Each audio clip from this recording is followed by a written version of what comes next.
Hi everyone, welcome back to Flat Water, Flat Earth. This is the firmament is real, or 100% proof that the firmament is real. I actually put this proof in several of my first videos, but a lot of people didn't really catch that that was what was in there. So it was also in my Flat Earth Fully Explained video, which many times has been blocked worldwide and pulled from the internet. What this information is, first we'll start with the information about high altitude lightning and how scientists admit that it's the very top of the atmosphere and that it's created, that lightning and sprites and high altitude lightning and sprites and elves are created on the other side of the dome. And it's in a National Geographic piece. I'll link it here. Every time I've used any clips from that piece, they have heavily copyrighted it and removed it from YouTube, so I can't post using that. So you saw that these guys, the Flat Earth Bros, they saw it in my movie, I think, and then they went and made a piece about it. And then they went and made another piece about it here as well. And you can see it was originally in my Heaven and Earth and also the Flat Earth Fully Explained video, which had the actual full National Geographic piece in it, where they discuss that it's the top of the atmosphere and that they can't get to the other side of it to confirm their findings. So it's another admission that we can't make it to space. So after that though, there's this amazing proof, and I hate to use other people's information, but I think it's worthwhile here. This is Rob Skiba, who does amazing work. You guys know him, he's amazing.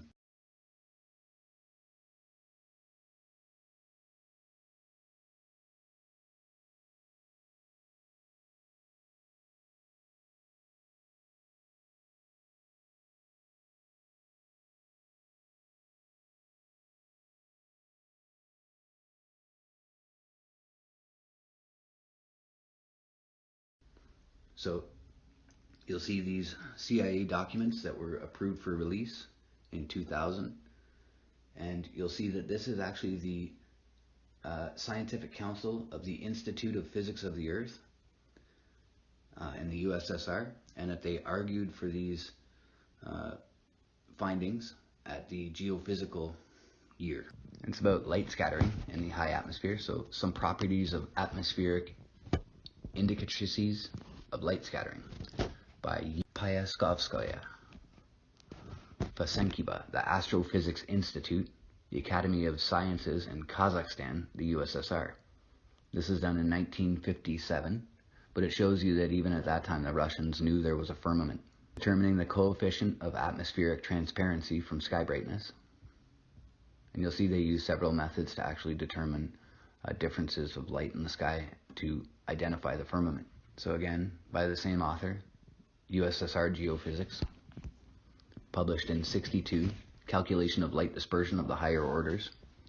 A proof is presented that the light dispersion of the higher orders can be computed from the data obtained in plain direct observations. The brightness of the sky considering all forms of light scattering.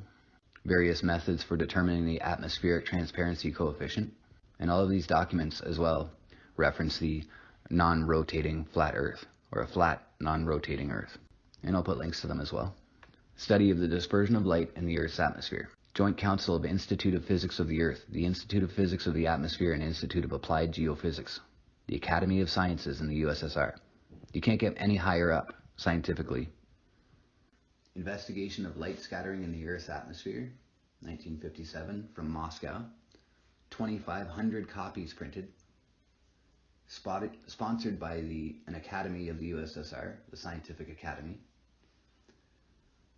The purpose. The book represents advances made in the study of light scattering in terrestrial atmosphere and is directed to the specialist in the field.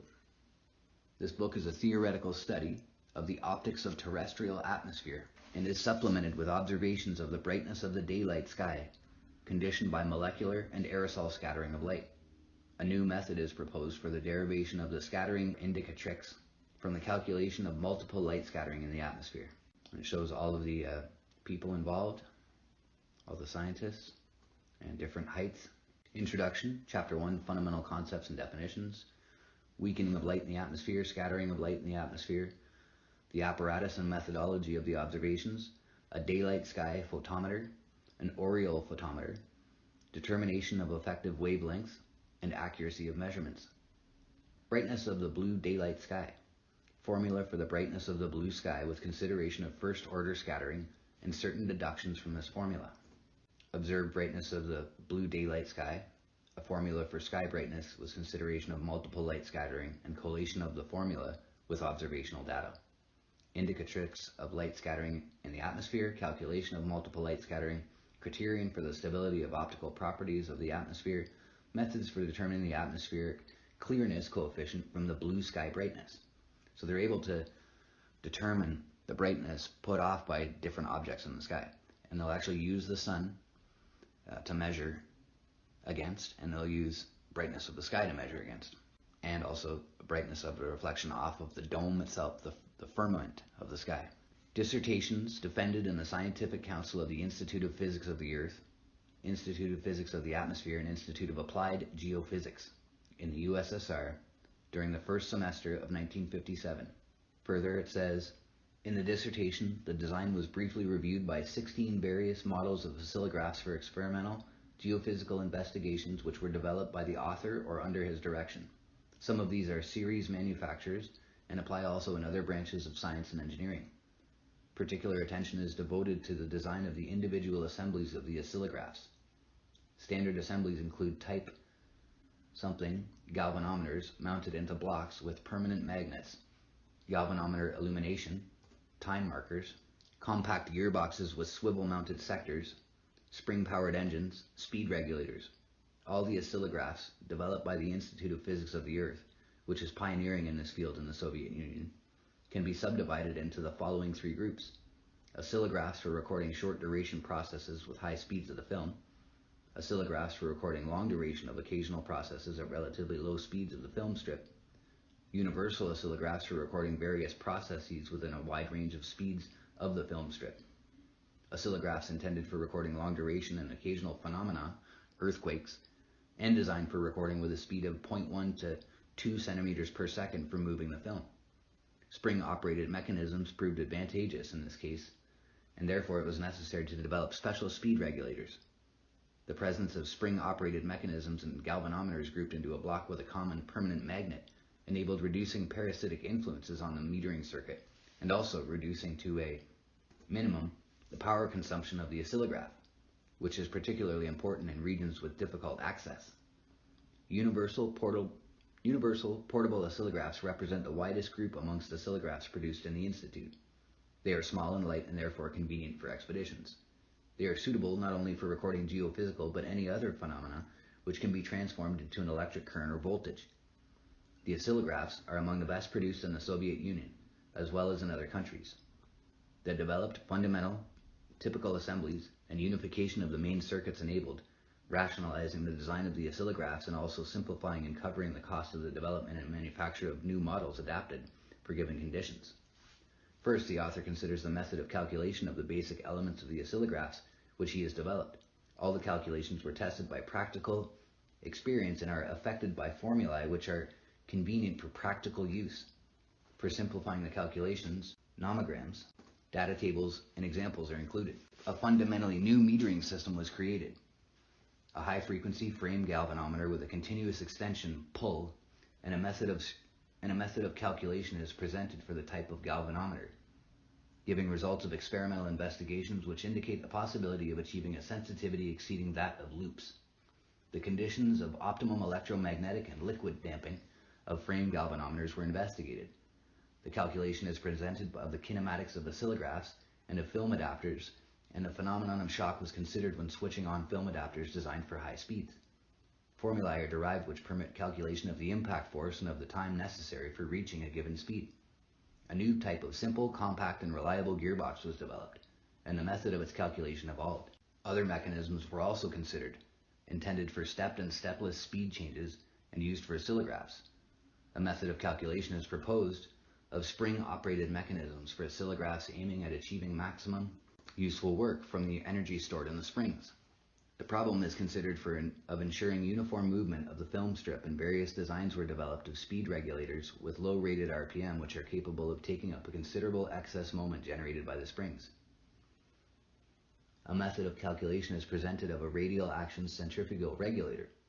All the described oscillographs were used in geophysical investigations, i.e. in studying the physics of earthquakes by systematic recording of weak local tremors, development of a new method of deep seismic sounding of the Earth's crust, study of the vibrations of soils and of buildings caused by explosions and earthquakes, development of new progressive methods of seismic and electromagnetic prospecting of minerals, study of atmospheric phenomena, etc. The oscillographs developed by the author are widely used, not only for geophysical investigations, but also in scientific establishments and undertakings of various ministries, and the manufacture of these instruments does not satisfy requirements. And we'll get to it here. So page 19 of 100 on this document, and we read, Doctoral Dissertation. Opponents, Doctor of Physico-Mathematical Sciences, Kuznetsov, Doctor of Physico-Mathematical Sciences, Polotskov, Doctor of Physico-Mathematical Sciences, Rosenberg, Doctor of Physico-Mathematical Sciences, Shklovsky. The dissertation represents the result of many years of study of the clear daytime sky. The observations were carried out in 12 locations at various altitudes above the sea, various climatic, meteorological, and synoptic conditions. The observations were carried out mainly during high transparency of the atmosphere and the visual range of the spectrum in the absence of a snow cover. In the investigations, 2 instruments designed by V.G. Vasenkov were used. One of these was a visual photometer of the daytime sky, intended for measuring the brightness of the firmament. The other was a photoelectric halo photometer for determining the brightness from near-sun halo and also from the sun on a surface perpendicular to these rays. The dissertation contains a certain formula of the brightness of the sky, taking into consideration only the brightness of the first order, and derived on the assumption of a flat Earth, and giving some conclusions derived on the basis of this formula. For a certain coefficient of transparency of the atmosphere, the brightness of the sky at any point is represented by derivation of 2 functions, of which one is the function of the diffusion of light, and the other is a function of the zenith distances of the sun, and of the observed point of the sky. On changing of the zenith distances of the sun, z, from 90 to 0 degrees, the brightness of the sky on the almucanter of the sun increases first, reaching a maximum for a certain value of z, and then decreases. A method is also proposed of determining the brightness of the clear daylight sky at any point, based on measuring the brightness along the almucanter of the sun, and of 5 or 6 points of the firmament located at various zenith distances. This method permits determination of the brightness at any other point from the observed brightness of the sky. The method consists essentially of excluding from the observed brightnesses local indicatrices of the diffusion and introducing another one which relates to the spot where it is desired to determine the brightness of the sky. For this purpose, it is necessary to measure at that point the brightness of the sky along the almucanter of the sun. A necessary condition thereby is that the transparency coefficients of the atmosphere be equal in both points. The theoretical brightness was also considered, taking into consideration the multiple scattering of light in the case of a spherical indicatrice of scattering, and a comparison is made of this brightness with the one observed at an angular distance of the sun of 57 to 60 degrees. For solving the integral equation of the theory of the diffusion of light, the approximate method of Kuznetsov was used, which proved sufficiently accurate. Diffusion indicatrices are given in the dissertation, which were obtained from observations of the brightness of the sky, calculated for the entire height of the atmosphere. It is shown that there is no well-defined relation between the coefficient of scattering for small scattering angles and the coefficient of transparency, or respectively the optical thickness of the atmosphere. Such a well-defined dependence does exist for diffusion angles approaching 60 degrees. Thus, the diffusion of light near V equals 60 degrees. It does not depend on the properties of the diffusion particles. It is shown that the diffusion of light in the Earth's atmosphere cannot be attributed to a medium particle with some definite effective radius. The effective radius of the diffusion particle changes with the diffusion angle. The dependence of the diffusion of light in the Earth's atmosphere on the wavelength for the visual part of the spectrum can be expressed by the relation U equals C lambda to the nth of the spectrum can be representing a generalization of the known Rayleigh formula, where n is greater than 0 and independent of the wavelength for all angular distances of the sun, provided the dust content of the atmosphere is not high. If that is not the case, this relation is disturbed and becomes somewhat complicated for small angular distances to the sun. the halo surrounding the sun. The number n is dependent on a wavelength and in some parts of the spectrum may become negative. This explains the various color shadings of the halo surrounding the sun. A method is proposed of determining the indicatrix of the atmosphere, which is not affected by the influence of the multiple diffusion of light. This method permits obtaining the indicatrix solely from the observed data and consists in determining by two differing methods the optical thickness of the atmosphere. One method gives optical thickness on the basis of measurement of the direct solar radiation and is therefore not dependent on the multiple diffusion of light. In the other method, the optical thickness is determined by measuring the brightness of the sky and consequently is influenced by the multiple diffusion. The difference between these gives an increase in the optical thickness of the atmosphere, which depends on the multiple diffusion of light, i.e. of the diffusion in all directions of the light flux caused by diffusion of higher orders, relative to the incident light flux. The author gives the formula of the brightness of the sky, taking into consideration the multiple diffusion and also the light reflected from the underlying surface. The problem of stability of optical properties of the atmosphere was considered, and existing stability criteria were supplemented and improved by the author. It is shown too that the ratio of the brightness of the sky at any point of the almacanter of the sun to the illumination from the sun also gives a linear dependence on the atmosphere mass and consequently can serve as a criterion of stability of the optical properties of the atmosphere. Finally, methods are described of determination of coefficients of transparency of the atmosphere from the brightness of a clear sky, namely, a method based on the instant of maximum brightness of the halo surrounding the sun, a method based on the indicatrix of diffusion of light in the atmosphere, a method of determining the coefficient of transparency on the basis of empirical formulae.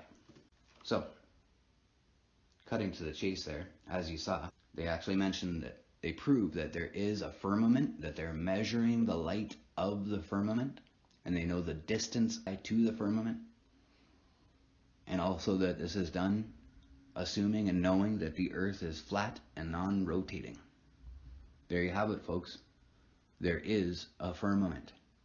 The earth does not go on forever. It is not an unending plane. There is a solid firmament in the sky, as was told to us in Holy Scripture by the Most High, by God. So, thanks guys for listening. Don't forget to smash that like button and share and subscribe. I'll have lots more movies up soon. A lot of my movies that I've been posting have been being blocked, banned worldwide, etc. So we are doing what we can. I'm doing what I can to get my stuff posted and keep it up. Thank you for listening, guys. Have a great day.